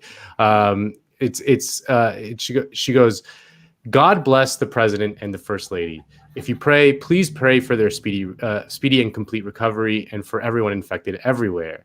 This virus is horrific and merciless, and no one should wish its wrath on anyone. We must get it spread under control. Enough." And like, notice how Maddow just completely removes Trump's agency there in his own response to the virus. It's just this horrible, menacing thing that, what are you going to do? Even though like other governments have shown that if you do kind of the right policies, you can drastically minimize and mitigate its effects on the population. And, as Anna mentioned in her segment, Joe Biden is pulling all his negative ads. And, I'm not saying like Joe Biden should tweet out like the Ghanaian funeral meme, which I think we should look at right now because it's the best meme ever made. Kale, can you fire it up? I don't wear masks like him. Every time you see him, he's got a mask. He could be speaking 200 feet away from it. He shows up with the biggest mask I've ever seen. This is their new hoax.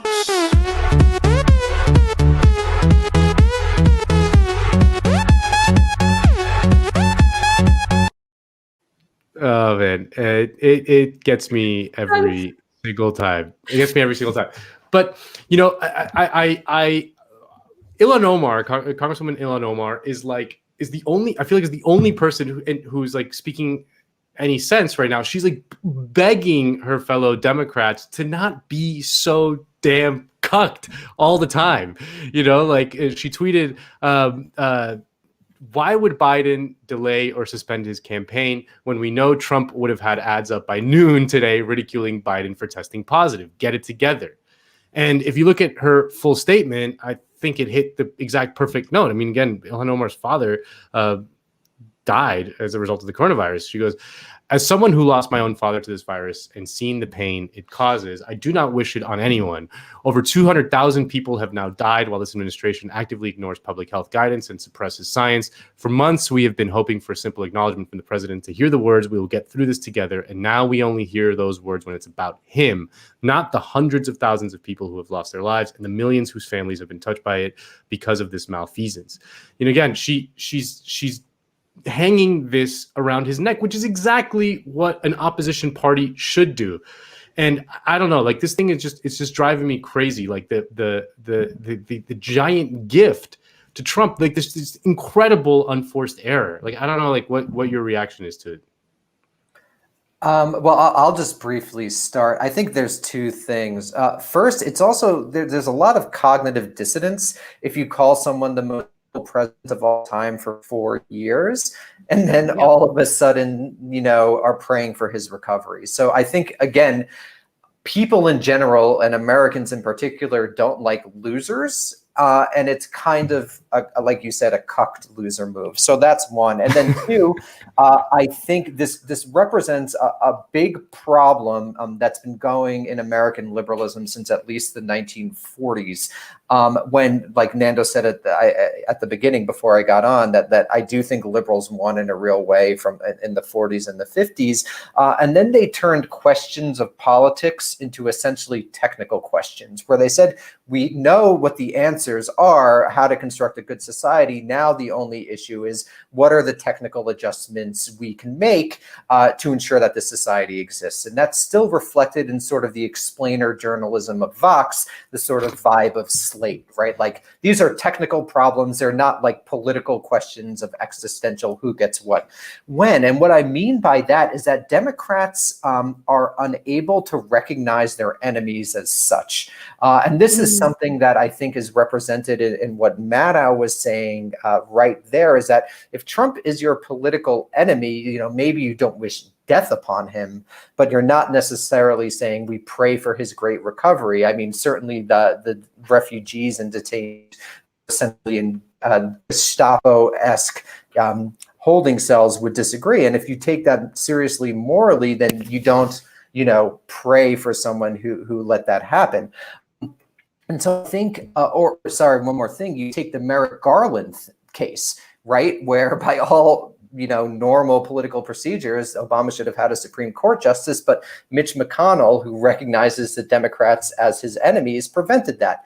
But as long as the Democrats don't recognize the GOP as their enemies, they'll not only continue to lose, for example, they've lost the Supreme Court, but they're also not going to get support for an American public who doesn't want to vote for a party that doesn't understand what power in politics actually is. Politics is not about technical adjustments. It's about gaining and then wielding power in order to help your side get the resources that your side needs and wants. And I would say most Americans need resources right now. So most Americans should be voting for Democrats. So it just, on a variety of levels, displays a lot of fundamental problems with how the Democrats fundamentally understand or misunderstand what politics actually is.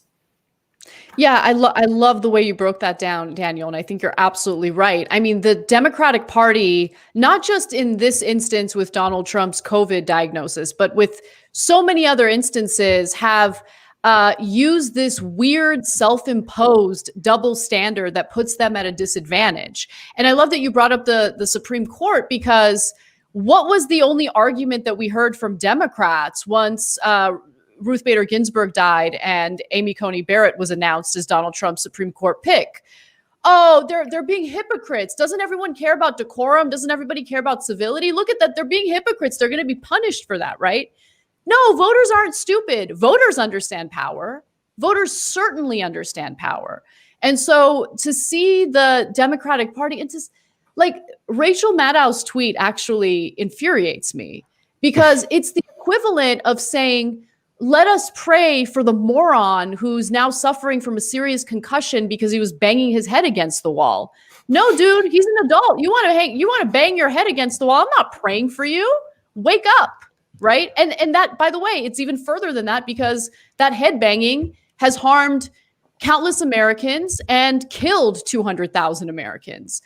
So please spare me the nonsense like judgmental tut-tut.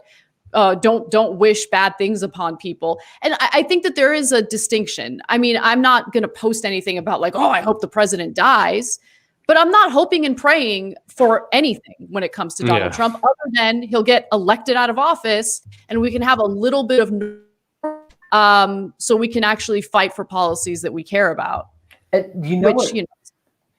Go ahead. And you know what it reminds me of? It's something you often hear in foreign policy discourse about the nice guy. It's like, oh, Elliot Abrams is a nice guy. Like we shouldn't go after him.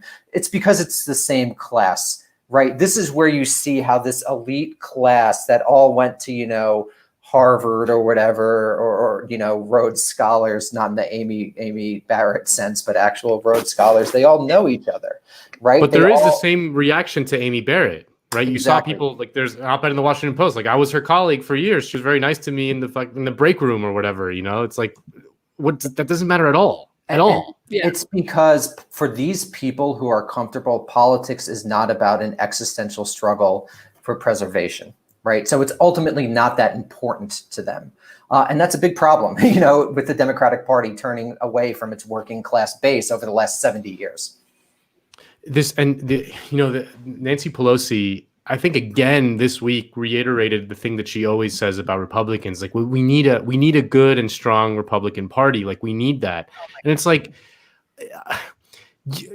first of all, like in the time period in which Nancy Pelosi came to power in the United States, like the Republican Party was utterly ascendant, like it was just, they were just constantly owning the Democrats left and right, and just this desire to just get owned by the Republicans all the time. Like it's impossible. It's literally impossible to imagine a Republican saying something similar about the Democratic Party, like saying something like, "Oh, the Democrats, like they've gone too crazy, they've gone too far left. Like we need that old Democratic Party that I used to know and love, you know, the Bill Clinton Democratic Party or whatever." It's like they hated those guys too. They understood that they needed to destroy that guy, even though he was passing all kinds of Republican policies, you know. So like this idea is Nando. yeah. I have to read the tweet. I have to because read it. it's just so Please read it. like she tweets. Well, she didn't tweet it. So she was on Morning Joe. She made these statements on Morning Joe, and Casey Hunt tweeted her statement saying, the country needs a strong Republican Party. This is the speaker, the Democratic Speaker of the House. Most saying, powerful Democrat in America. Yeah. the country needs a strong Republican Party. It's done so much for our country. It's been hijacked and is now a cult. Yeah. What? It's I mean, crazy. look, the Republican Party is particularly awful under Trump. But to make this case that this country needs a strong Republican Party, which, by the way, it has that. But what does that mean? The party of George W. Bush and Dick Cheney? Exactly. Yeah, the party of Reagan. Yeah, the party of Reagan. I guess like the amnesia is strong with that one. Like I don't really get it. It's also just like Republicans understand this so much more deeply that like the Democratic Party, like for all this like talk of polarization, and polarization is true, but it's not because the Democratic Party has moved left in recent years. It's just that everyone has kind of sorted themselves on the different teams, but the Democratic Party has moved right in the last several decades. And still you see Republicans describe the Democratic Party as like radical lefties. Like this is all the time. Like Ted Cruz like tweets it out all the time. Trump accused Biden in the debate of just being a radical leftist, putting Biden on the defensive, saying like, no, I actually hate the Green New Deal and things like that. You know, like they understand that you cannot grant them anything, that it is a zero-sum game for power, and that you have to like make them out to be the most awful, evil people in the world, you know, like all the time. And like the Democrats, for all the talk of like, you know, comparing Trump, like you said, the cognitive dissonance of comparing Trump, like, well, it's the Nazi Cheeto in the White House, you know, like they don't actually see it that way. They don't actually see it in the same terms as the Republican, the all-out assault all the time, like no quarter given, no quarter granted. It drives me crazy. Yeah, and I think that that's a real big problem, because when you call someone a Nazi for 4 years and then pray for his recovery, I mean, that sort of tension is very obvious to anyone who's even paying half of attention. And I think that Pelosi quote in particular reflects two things. One, again, she's a real estate zillionaire, so it doesn't matter what happens. You know, her and her grandchildren are fine forever. And then two, it also represents this sort of like Cold War era faith in American institutions. And I think if one were to break down the big difference between people over and under 40, I think it's people around our age just don't have faith in those institutions because they've repeatedly failed us throughout our entire lives. Whereas people, what is Pelosi, 80, 79, 80, something along those lines. I mean, just have a totally different understanding and experience of what America actually is. And I think that is a big divide in the Democratic Party, which is why it's problematic that all the Democratic leaders are above 70. I mean, that's a real, except Schumer, who's 69, you know, a spry 69. And so I will not take this kind of criticism of Bernie Sanders. No, Bernie's different. Bernie's an outlier, right? Like he was literally the only person for 40 years arguing in favor of socialism, but there was a reason that it was Bernie and not someone who was 50. You know, like he was such a strange outlier in the Democratic Party. But if you look at sort of this gerontocratic power structure you have, it's pretty, you know, messed up that they're making climate change policy and they're going to be dead in 10 years. I mean, that's a real thing. Nancy Pelosi probably won't be alive in 10 years. That's a really actually politically problematic thing to think about. Yeah. Oh, I know. And I think about it for sure. All right. Well, Daniel, thank you so much for joining us today. That was an awesome conversation. I want to have you back on regularly because I love the way you dissect historical events. And I think people need historical context to understand what's happening today. Everyone check out Daniel Bessner on social media. Anywhere else people can find your work? No, just social media. Buy his book, Democracy. Yeah, buy my book, Democracy in Exile. Buy my book. About Love Yeah, about defense intellectual. Thanks, guys. Really appreciate having me on. I'll come back whenever. Thanks, Daniel. All right. So we have a little bit of time left. So, Kale, why don't you join us and maybe we can discuss, encourage people to send us some super chats. That's right. Everybody's favorite segment. Kale popping in. The Kale segment. Well, so as Anna just said, sending your salad. Kale salad to finish. Just a little bit of greens to end the show. Love it. I've spent my entire life, this is the rant part of the show. I've spent my entire life dealing with the fact that people will make salad jokes, it's really unfair. And I entirely blame my parents. This is really love the name. Segment. It is a cool name, but it's like that Boy Named Sue, you know? You had to get tough or die, you know? The Johnny Cash song. So the absolute worst thing, and this is I'm exaggerating, just so everyone's clear, this is an exaggeration. It's not literally the worst thing. But the worst thing is when I'm at like a coffee place and I'm ordering a coffee and they ask for my name and I have to tell them Kale and they put down a K. And there's part of me that wants to say, no, actually it's with a C. But then I just feel like such a narcissistic piece of shit to be like, please write my name right on this coffee. But then I have a similar problem with Vila. Everyone says double L, Villa, like Pancho Villa, you know, because it's a much more common name than Vila. Vila is not that common. And so it's just the struggle like my whole life. Vila versus Villa. Yeah. This is the class struggle. I didn't even know till recently that your last name has one L, not two. I didn't say it, but like I noticed some interaction. I think it might have actually been between you and Kale, where you like corrected him because you have to, like, you know, he's producing the show. And I was like, oh damn, I didn't know that. Like I've known you for how many years now? Since like 2016. But yeah. I take the I like fall your last for name. all of Jacobin. So yeah, Nando, maybe you should have been more explicit when we all first met and just said we should have had name tags, just like big VILA all over it. Nando's like the nicest guy ever. Yeah, once you said that, Nando, you really are. Once you said it's like Bob Vila, I got it. Like it's now drilled into my head. I'll never mix it up again. But I realized you were a nice guy, Nando, when you and I did a segment together on TYT. I won't give details, okay? Because the person we did the segment on is apparently very sensitive. And we were clowning on this person because he deserves to be clowned on. He reaches out to Nando about that segment. I don't know what he said to you exactly, but Nando was like, he was really like concerned. He's like, what should I tell him? You know, his feelings are hurt. And I just started laughing. I'm like, ignore him, laugh at him, tell him to kick rocks. What do you mean? Who cares? Like, I don't know. I was like, oh, Nando's so nice. He really cares. I'm as cut as the Democrats at the end of the day. No, you're not. You're not. Be ruthless. Yeah. On a personal level, though, you're a nice guy, even when it comes to people that I like to dunk on, at least. Well, you know what they say about nice guys, Nando. Yeah. The Green Day taught me that. They finished last. Kale, we got to do a segment on famous Kales. There's a JJ Kale, the guitar player. Right. What are other famous Kales? Well, John Kale. That's John Kale. You're not. Yeah, no. John Kale's who I was named after, but I don't know him. Still working on that one. If anyone in the audience can hook me up, that'd be great. Still waiting on super. There's a NASCAR driver named Kale. Don't know him either. Most Kales know each other, but there's a couple that slip out of our group chat.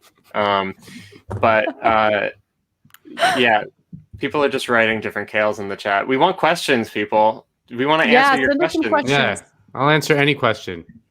Something that you guys were Especially saying about your shoes. What do you think about Kamala's shoes? Well, we actually, Waz and I did a whole segment on Woke Bros where Waz explained to me that Kamala's Tims actually were like clown Tims, like they weren't the real shit. You know, I he's like, but just you can just spot it from looking at him that they were like the shitty Tims. They weren't like the real Tims. And so he was like laughing about it. And I was like, oh, okay, that's kind of funny. It's like the off-brand Tims, like the generic no, Tims. they're like what is? No, they're Tims, but there's like a certain model of Tims that are like the Tims, and they're more expensive. And she had like the cheapo version of Tims that weren't, that aren't like the ones that you want. Like they're not the ones that, yeah. Look, I know that obviously she got positive coverage over what she was wearing. But I actually hate comments on, like, I don't like being like, I don't like when people like out loud mention anything I'm wearing. Like, I feel like I'm being put on the spot. I don't dress. Honestly, I don't dress to impress other people. Like, I wear stuff that makes me feel good and makes me feel confident so I can do my job well. I don't want that to be part of my identity. Now, like, if someone like comes and tells me quietly, like, hey, I like your dress, like, that's fine. I hate like the public spectacle of like, what are you wearing? And like, I don't know. It makes me uncomfortable. Who are you wearing? Oh, I hate all of that stuff. And also, I mean, people should be buying secondhand clothes. I'm just keeping it real. Like, there are so many awesome platforms, apps and stuff where people sell clothing that like they just don't want anymore. And it's nice stuff. Like, I started using Poshmark to buy some stuff, and it's great. It's great. It's more sustainable and it's less wasteful. Do that. Who cares? Like, why do you need to have like designer clothing to impress who? You're trying to impress other people? It's just stupid. I hate that superficial stuff. I bought those shoes from previously owned by women. I bought them secondhand, so to speak. But don't you know that the spectacle is politics now, Anna? So by wearing the designer clothes, you're doing politics. Right. Yeah. Right. I don't know. Every once in a while, people who watch TYT's live stream they're like, oh, do a makeup tutorial. And like, I get tempted to do it, but then I'm like, it's not what I do. It feels weird to do a makeup tutorial. Like, let's stay focused, people. Just a little insight into the mind of Jacobin magazine video. We have been considering doing some makeup tutorials. I'm not going to say with whom or how, but just keep your eyes peeled for that one. For this show, I wear makeup for the show, you people, and I learned how to do it. So I could do a makeup tutorial, no problem. I'll do it. I don't give a shit. Can you imagine? I mean, I have. So we'll see. Okay, a couple things, couple questions. Let's see. Any comments on Trump's doctor's comments from this morning? I actually didn't see them. What did he say? What did he say? So actually, I saw it before we went live today, and yeah, I have a lot of thoughts. So for those of you who maybe didn't catch it, Trump's doctor made a statement, and it led to a lot more questions and concerns because we were all under the impression that Donald Trump and his wife Melania found out they tested positive for coronavirus around 1 a.m. Friday morning. Well, this morning, Saturday morning, his doctor told the press that it had been 72 hours since that positive test came about. And that's a bit of an issue because Wednesday was when the debate happened. Donald Trump was on that debate stage with Joe Biden. He was also on that debate stage mocking Joe Biden for wearing a mask when he's out in public. He's such a terrible person. And now we're hearing about, he's just such an awful, awful person. Like, politics aside, right? Politics completely aside, just focus on him as a human being. Donald Trump is a disgusting, sociopathic, narcissistic piece of crap because he doesn't care about anyone other than himself. He's like exposing everyone close to him to this virus that could kill them. Chris Christie just notified everyone that he tested positive for coronavirus. He was gallivanting around town with Donald Trump. Now, look, like, I don't love these people. And I get the urge to be like, so what, who cares? These are all awful people. But my point is, Trump doesn't care about the people who work close with him. He doesn't care about his base. You think he cares about the safety of his base? Like, he keeps having all of these like giant events with unmasked supporters in close quarters. It's like, I don't know. He keeps having these super spreader events. He knew he had COVID probably when he was up on that debate stage, based on what his own doctor told the press today. Right. I take some pleasure in Chris Christie, because Chris Christie, like, you know, his whole shtick has always been that he's like the tough guy, straight talking, tough guy who like tells the teachers unions really what's on his mind, and that was like his whole thing as governor of New Jersey. And when in reality, he's just as cucked as anyone. Like, he's just the most cucked guy of all time, you know, like, where Trump completely like owned him in the Republican primary. And then there was like that story that I shared with you guys before the show about Trump making him go fetch his McDonald's orders, which is, by the way, filet of fish, which is, again, Trump is the worst thing possible to anything. Like, he can't even order the right McDonald's, but he makes Chris Christie go get it for him. Chris Christie's campaign is supposed to like, is forced to deny the story, which, like, again, it just makes you like even more cucked. And now he was the Donald Trump's debate prep guy and probably got COVID as a result of that. So yeah. Well, also with the just kind of this liberal outcry of like, oh, we're so sorry for the president, we hope he gets well. I mean, my interpretation of a lot of this is that it's like this like 12D chess that the liberals have always been playing, because like it's mostly more affluent, more middle-class people that are just by nature already extremely anxious about everything in the world, but especially about this existential threat in the White House, or at least in their minds.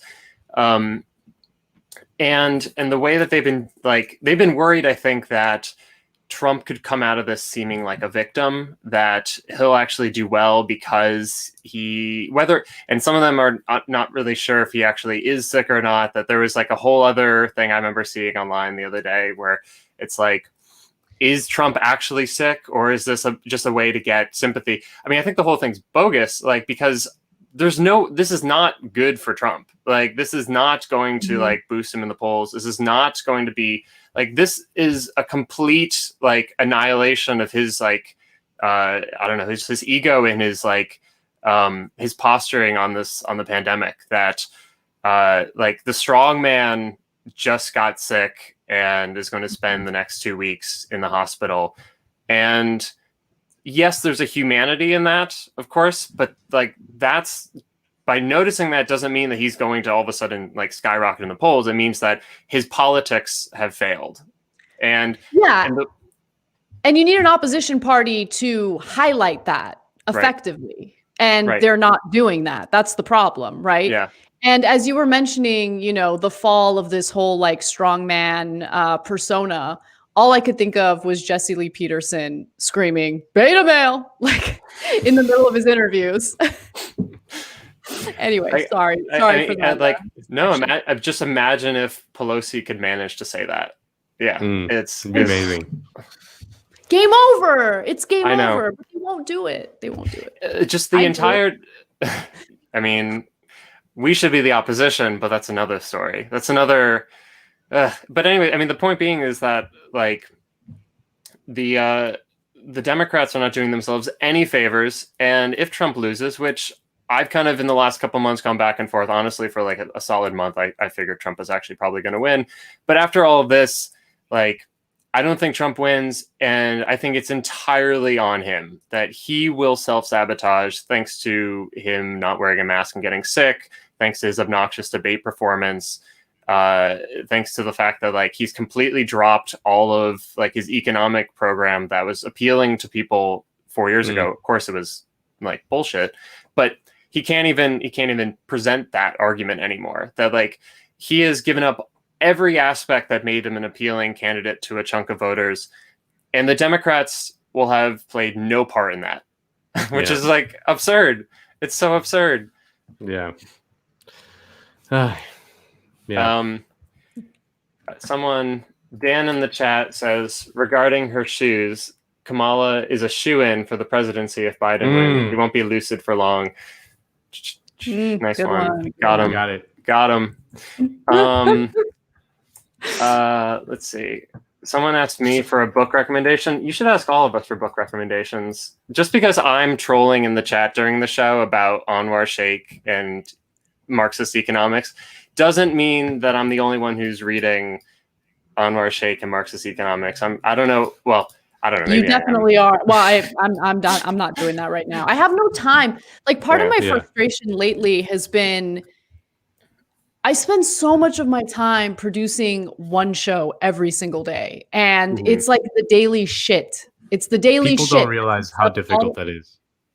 No, it's unbearable. It's not that it's difficult. It's just that it's time consuming and takes me away from like actually being able to explore my curiosities. Like that's what drives me nuts. So right now I'm not reading anything because I literally can't. I did a daily show during the World Cup in 2014 from Rio de Janeiro, and we only did 30 days of a daily show. And like I lost like 20 pounds. Like I was like disappearing. It was crazy.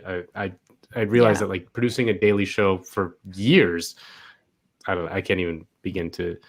If I stop producing a daily show, I'm gaining 30 pounds, like immediately. Like usually this is your diet recommendation. It's like produce a daily news show.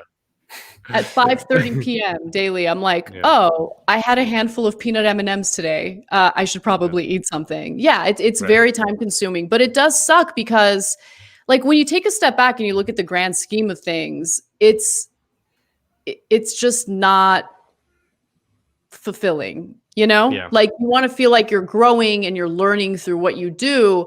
But in this Trump era, it's been so difficult because I think you can find a balance where you're doing a daily news show, but you still have enough time to focus on other, reading for pleasure, basically. But with Trump, it's like, we'll have an entire rundown. We've spent all day producing it. It's ready to go. We're going to go live like in an hour and a half. I have an hour and a half to read whatever I want. And then news break. He does something. Yeah, he does something. And it's like, I want to pull my hair out. So yeah, that's where we're at. Well, I'm reading right now the Reagan Land, the Rick Perlstein book. It's super long, so it's going to take me a while. So I'll be reading it for a while. But it's really fun. Like it's fun if you enjoy politics or care about it or whatever. But it's really fun. It's like it describes basically America's like dramatic rightward turn between 1976 and 1980 in like painstaking detail. But it like all of the fights that we're seeing now, all of the culture war fights that we're seeing now, like more or less kind of started then, and they have changed very, very little in a long time. So it's interesting to see the seeds of that, the sort of basically the right-wing backlash to the New Deal consensus.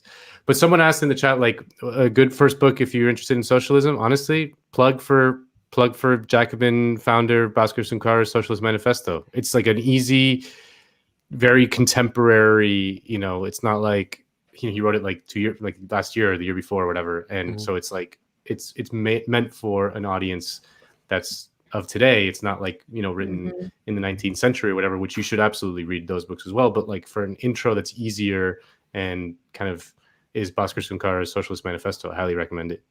Yeah. And it's full of his trademark awful dad jokes that he has no right to make these jokes, but he won't stop. He's like the world's as an oldest employee, young person. I can't stop him. So only you can, audience. Yeah. Right.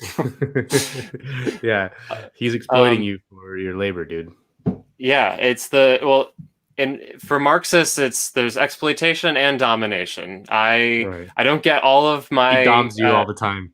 That's right. I produce a great deal of surplus for Bhaskar, and I don't get all of the fruits of my labor, but I also have to endure his jokes. So it's truly tragic. Again, this is just the Jacobin class struggle that we've been talking about all day. A good book that I was thinking about while Daniel Bessner was on, which that was a fantastic interview because I love history, but I rarely get a chance to actually dig deep into history right now, especially on that kind of Central Asian history. But there is a really great book that I'm sure some people are familiar with. This is not like an introductory Marxist book, but if that's the kind of thing you're looking for, go with Bhaskar. But Eric Hobsbawm's Nations and Nationalisms from 1780.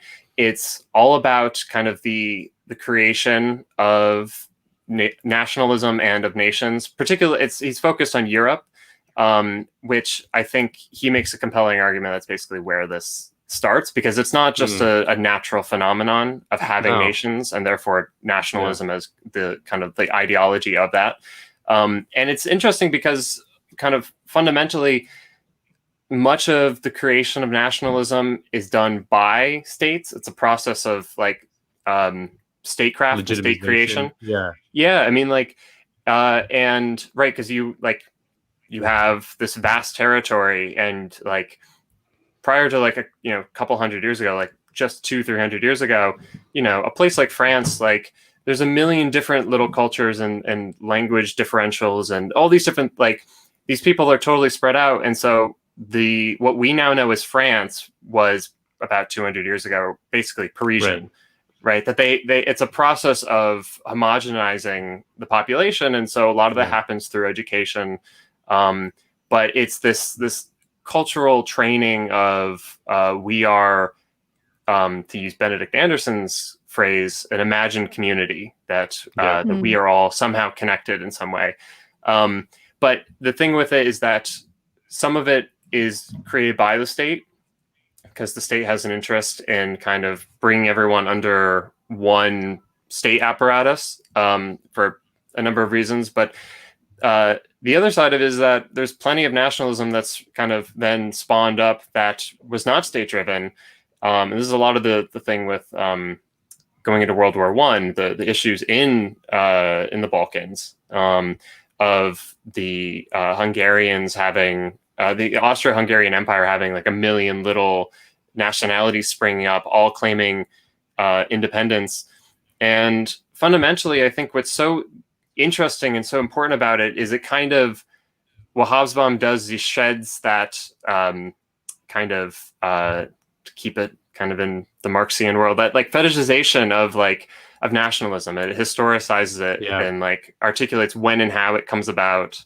And it's important because then it becomes a political question of like, how do you deal with this thing that is in fact something that's created, that does in fact, there are generative mechanisms in the world that create this thing and that give it velocity.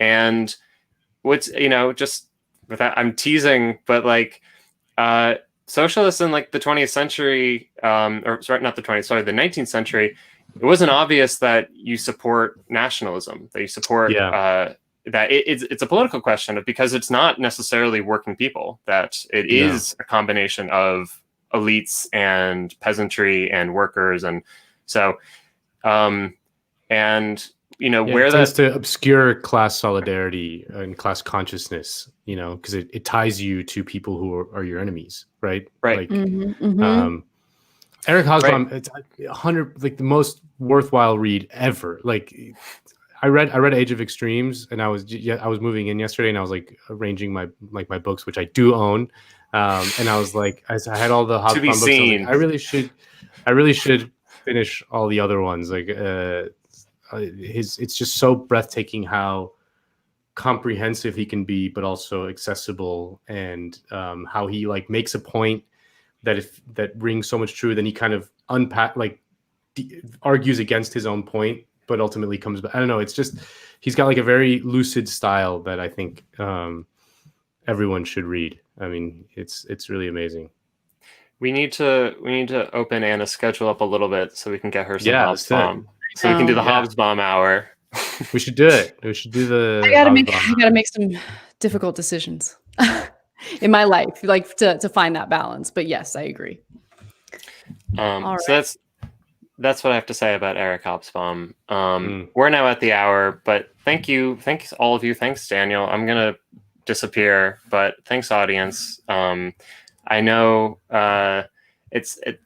I enjoy all of our interactions every Saturday. It's always fun to see my chat, my kingdom fit for a Jacobin. Is it a well-behaved chat? Are they well-behaved?